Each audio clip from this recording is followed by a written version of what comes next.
Pada dasarnya mereka sama sekali tidak mengerti apa yang dimaksud dengan tes DNA untuk menelusuri nasab jauh. Dipikir dengan melakukan tes DNA lalu bisa diketahui keturunan Rasulullah atau bukan. Itu juga sama sekali tidak benar, itu hoax. Sebenarnya diawali oleh Profesor Skorecki dan kemudian dilanjutkan dengan jumlah sampel yang lebih banyak oleh Profesor Michael Hammer dengan melibatkan 200 sekian orang-orang Yahudi Cohen. Dari sekian Yahudi Cohen yang diambil sampel DNA-nya, 46,1% berada di haplogrup C1 JP58. Nah, sisanya 53,9% mereka itu bertebaran di 21 macam haplogrup. Sebenarnya penelitian ini hanya statistik saja, tidak untuk membuktikan secara definitif haplogrup Nabi Ibrahim alaihissalam. Namun kemudian oleh orang-orang semacam Sugeng yang bukan ahli DNA dibuat seolah-olah haplogrup Nabi Ibrahim itu adalah J1, padahal J1 itu adalah haplogrup dari 46,1% orang-orang Cohen. Yang mana orang-orang Cohen ini tidak pernah diteliti secara genealogi apakah mereka ini benar-benar keturunan Nabi Ibrahim. Ahli genealogi Yahudi itu tidak bisa memastikan apakah dalam 300 tahun orang-orang Cohen ini silsilah mereka itu benar konsisten di Cohen atau tidak lagi gitu. Ini sebenarnya secara metadata lemah, tidak bisa dijadikan acuan. 46,1% J1 itu pasti haplogrup Nabi Ibrahim alaihissalam gitu. Sebenarnya banyak sekali ahli DNA yang menolak teori nasab jauh menggunakan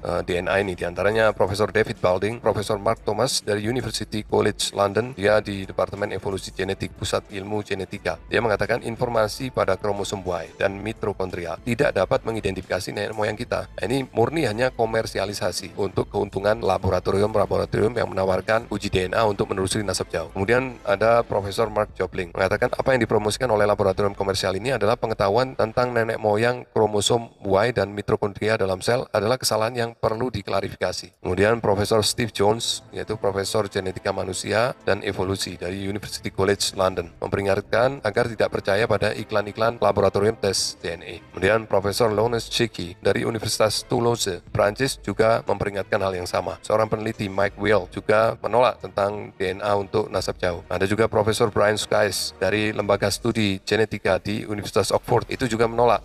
Profesor Alan Templeton mengatakan secara ilmiah bahwa teori nenek moyang manusia dan pengujian genetik yang mulai menyebar belakangan ini adalah omong kosong dan tidak bisa diandalkan. Ada juga Dr. Joan Comas yang juga menolak. Jadi sebenarnya banyak sekali ahli-ahli DNA yang menolak menggunakan DNA untuk menelusuri nasab jauh. Jadi kesimpulannya berdasarkan pendapat para saintis, penggunaan tes DNA untuk nasab jauh ini ternyata Ya, jadi para ahli di bidang DNA sudah angkat suara mengenai keterbatasan tes DNA dalam membuktikan hubungan nasab yang sudah berlangsung ribuan tahun lalu. Mereka memperingatkan bahwa hasil tes DNA itu tidak bisa selalu dijadikan bukti akurat untuk menentukan garis keturunan seseorang, terutama untuk leluhur yang hidup jauh di masa lampau.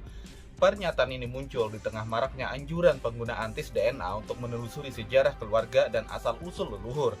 Meskipun tes DNA menawarkan cara yang menarik untuk mempelajari masa lampau, para ahli tetap selalu mengingatkan akan pentingnya memahami batasan dari teknologi ini. Tes DNA memang bisa membantu kita untuk melacak hubungan kekerabatan dalam beberapa generasi terakhir.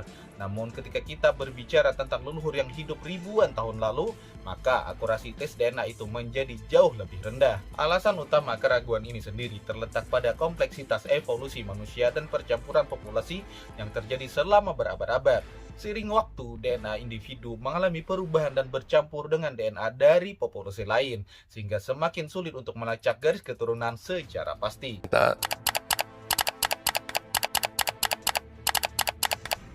pada dasarnya mereka sama sekali tidak mengerti apa yang dimaksud dengan tes DNA untuk menelusuri nasab jauh. Dipikir dengan melakukan tes DNA lalu bisa diketahui keturunan Rasulullah atau bukan. Itu juga sama sekali tidak benar, itu hoax. Sebenarnya diawali oleh Profesor Skorecki dan kemudian dilanjutkan dengan jumlah sampel yang lebih banyak oleh Profesor Michael Hammer dengan melibatkan 200 sekian orang-orang Yahudi Cohen.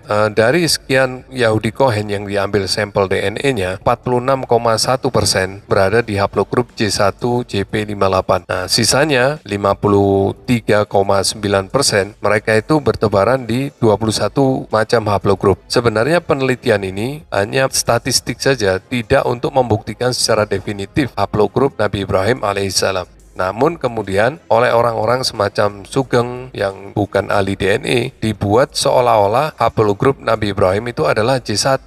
Padahal J1 itu adalah haplogrup dari 46,1% orang-orang Kohen. Yang mana orang-orang Kohen ini tidak pernah diteliti secara genealogi apakah mereka ini benar-benar keturunan Nabi Ibrahim. Ahli genealogi Yahudi itu tidak bisa memastikan apakah dalam 300 tahun orang-orang Kohen ini silsilah mereka itu benar konsisten di Kohen atau tidak lagi gitu. Ini sebenarnya secara metadata lemah, tidak bisa dijadikan acuan. 46,1% J1 itu pasti haplogrup Nabi Ibrahim alaihissalam gitu. Sebenarnya untuk nasab jauh, apakah bisa dengan menggunakan DNA? Kromosom Y laju mutasinya bertahan hingga ribuan tahun dan tidak ada perubahan haplogrup. Tetapi itu juga belum bisa dibuktikan secara saintifik. Lalu seandainya bisa, apa sebenarnya tools yang paling dasar yang harus disiapkan? Ya metadata. Bila kita ingin meneliti apakah sosok yang hidup 1000 bahkan untuk Kohen ini sosok Nabi Ibrahim yang hidup 3.800 atau 4.000 tahun yang lalu. Apakah benar mereka ini benar-benar keturunan dari Nabi Ibrahim? Apa sebenarnya haplogrup Nabi Ibrahim? Ya tentu harus meneliti keturunan Nabi Ibrahim yang hidup saat ini. Kenapa? Karena kita tidak mungkin ngambil sampel Nabi Ibrahim. Jadi kita harus mencari siapa yang hidup pada saat ini yang benar-benar secara nasab valid hingga Nabi Ibrahim. Nah, baru kemudian diambil sampelnya untuk diselidiki. Itu pun tidak bisa satu sampel, harus banyak sampel. Apakah mereka-mereka ini yang secara nasab silsilahnya valid, apakah terjadi anomali? Dan apabila terjadi anomali, pada jarak berapa tahun? Karena kita tidak mungkin dari semua yang secara nasab ini valid, kita diskualifikasi, nggak mungkin, ya kan? Jadi tools yang paling utama, yang paling dasar adalah menyiapkan metadata yang benar-benar valid. Sebab dengan metadata kita bisa menginterpretasikan hasil uji DNA. Tanpa metadata, kita tidak bisa menginterpretasikan apapun hasil uji DNA, kecuali kita hanya melihat kode-kode itu aja. Tapi mau diinterpretasikan apa? Karena kita tidak memiliki metadatanya, gitu. Apalagi untuk nasab yang jauh harus dengan melibatkan ahli-ahli genealogi untuk meneliti nasabnya sehingga benar-benar valid ke Nabi Ibrahim ya. Kalau orang-orang Kohen mungkin sekitar 125 generasi dari masa sekarang sampai Nabi Ibrahim. Kalau semuanya sudah jelas tersambung, maka kita bisa interpretasikan hasil uji DNA-nya. Kemudian dari sampel-sampel yang lain kita juga harus memiliki metadatanya sehingga hasil uji DNA mereka-mereka ini kita bisa interpretasikan seperti itu. Sebenarnya banyak sekali ahli DNA yang menolak teori nasab jauh menggunakan DNA ini. Di antaranya Profesor David Balding, Profesor Mark Thomas dari University College London, dia di Departemen Evolusi Genetik Pusat Ilmu Genetika. Dia mengatakan informasi pada kromosom Y dan mitokondria tidak dapat mengidentifikasi nenek moyang kita. Ini murni hanya komersialisasi untuk keuntungan laboratorium yang menawarkan uji DNA untuk menelusuri nasab jauh. Kemudian ada Profesor Mark Jobling mengatakan apa yang dipromosikan oleh laboratorium komersial ini adalah pengetahuan tentang nenek moyang kromosom Y dan mitokondria dalam sel adalah kesalahan yang perlu diklarifikasi. Kemudian Profesor Steve Jones, yaitu Profesor Genetika Manusia dan Evolusi dari University College London, memperingatkan agar tidak percaya pada iklan-iklan laboratorium tes DNA. Kemudian Profesor Lawrence Cheeky dari Universitas Toulouse, Prancis juga memperingatkan hal yang sama. Seorang peneliti Mike Weil juga menolak tentang DNA untuk nasab jauh. Ada juga Profesor Brian Skies dari Lembaga Studi Genetika di Universitas Oxford, itu juga menolak.